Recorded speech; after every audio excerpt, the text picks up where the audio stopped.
మన లైఫ్లో ఏమైనా అత్యంత ముఖ్యమో అవన్నీ ఇన్షూర్ చేస్తున్న ఈ లోకంలో ఈ లవ్ని ఇన్షూర్ చేయడానికి ఏదైనా దారి ఉందేదా? ఇప్పుడు దారి ఉంది. Love insurance company. ఎవరితో కలిస్తే నైస్, ఎవరితో కలిస్తే నాయిస్ అని నా యాప్ కనుకొని చెప్తుంది. ఎందుకంటే నా యాప్ దేవుడు లాంటిది.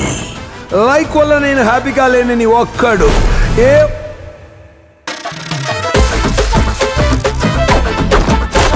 Hello, this is vibe బాసే. మన లైక్ వాయిస్ అయిందే సార్.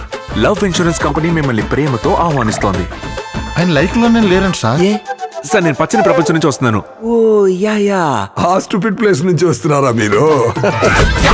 ఇది పచ్చని ప్రపంచం. చరవాణి సామాజిక మాధ్యమాల తాకిడి వల్ల ప్రశాంతతను, తమ ఉనికినే కోల్పోయిన వారి కోసం ఏర్పడిన ఒక స్వచ్ఛంద చెరసాల. ధీమా మొహం ఒక్కోసారి ఒక్కోలా పెట్టుకుంటుంది. ఎవరు మొహం చూసి మాట్లాడుతూ అని ఆ నోమోఫోబిక్ పిల్లని అతను మనందరినీ మన అమ్మ నాన్నగా పెంచారు, కానీ తనని ఆ ఫోనే పెంచిందని. ఒక లైక్, ఒక షేర్ రావడం అంటే ఎంత కష్టమైన పని తెలుసా? ధీమా, నేను నిన్ను ఎప్పుడు హ్యాపీగా చూస్తూ ఉండాలి. దానికోసం నేను ఏమైనా చేస్తాను. బ్రేకప్. ఏం తెలుసు ధీమా? లైక్ ఏం తెలుసు? లైక్ అన్నీ తెలుసు boss.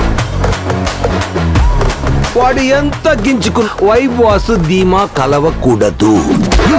What bro, very wrong bro. నాకు తెలుసురా, నీకు నేనే కరెక్ట్ అని. తన లైన్ లో పెట్టి ముందు నిన్ను లేపేస్తాను. నువ్వు బాగా ప్రాక్టీస్ చేస్తే నన్ను ఇలా లేపేగలవు, కానీ ధీమా దగ్గర నుంచి నన్ను లేపాడు నీ వల్ల కాదు. సారీ ప్రభు. మా అన్నని టచ్ చేయాలంటే ముందు నన్ను టచ్ చేయాలరా. లవ్ మాత్రమే ఉంటే సరిపోదు వాస్. నన్ను వద్దంటే వదిలి వెళ్ళిపోవచ్చు కదా వాస్. వెళ్ళిపో.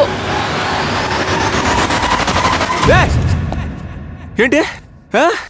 ఇంతకు ముందు కులం కోసం ఒప్పుకోలేదు, జాతకం కోసం ఒప్పుకోలేదు, ఇంట్లో వాళ్ళు ఒప్పుకోలేదు, ఊళ్ళో వాళ్ళు ఒప్పుకోలేదు, చుట్టాలు ఒప్పుకోలేదు, ఫ్రెండ్స్ ఒప్పుకోలేదు, అమ్మ ఒప్పుకోలేదు, అబ్బ ఒప్పుకోలేదు అని బ్రేకప్ చెప్పేవాళ్ళు ఇప్పుడు యాప్ ఒప్పుకోలేదు అని బ్రేకప్ చెప్తున్నారా? ఏంటి డిజైన్ గా ఆలోచిస్తున్నారా ఎలా బ్రేకప్ చెప్పాలని? మింగే అంటావా? ఒక హార్ట్ చేయగలిగేది ఏ యాప్ చెయ్యలేదు అని నేను నీకు ప్రూవ్ చేస్తాను. రే, ఇది కరెక్ట్ కాదురా. ఈ ఒక్క స్క్వేర్ ఫీట్ కరెక్ట్ గా ఉంటే చుట్టూ ఉన్న మొత్తం ఏరియా కరెక్ట్ గానే ఉంటది.